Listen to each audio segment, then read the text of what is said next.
This tutorial uses Google Chrome to browse EHR Central website. Alternately, you can also use Microsoft Edge, Firefox, Safari, or any other browser of your choice. This video explains about placing an order on Labs and Imaging. You can navigate to this section by clicking on Lab and Imaging from the left sidebar under Examination on the patient's webpage. Alternatively, you can click on Lab and Imaging from the top menu. Choose the order date, bill type and order type. Currently, mHospital is integrated with LabQuest and LabCorp, and RadNet for imaging. Let's pick LabQuest for now. Next up, you need to choose the intended procedure or test. You can search the templates here if you have created any in the past.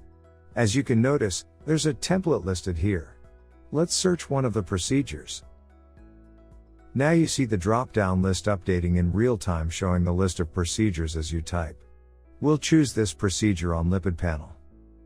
If there's a set of instructions that might be helpful for the lab attendants, you can type it in this box. You can add the diagnosis by searching one in the next field. Again, you can pick one from previously created templates too.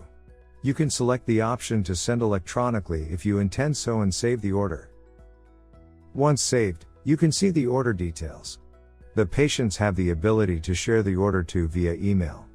As you can see, the subject of this email is pre-filled with the lab order ID. EHR Central. Healthcare, anytime, anywhere.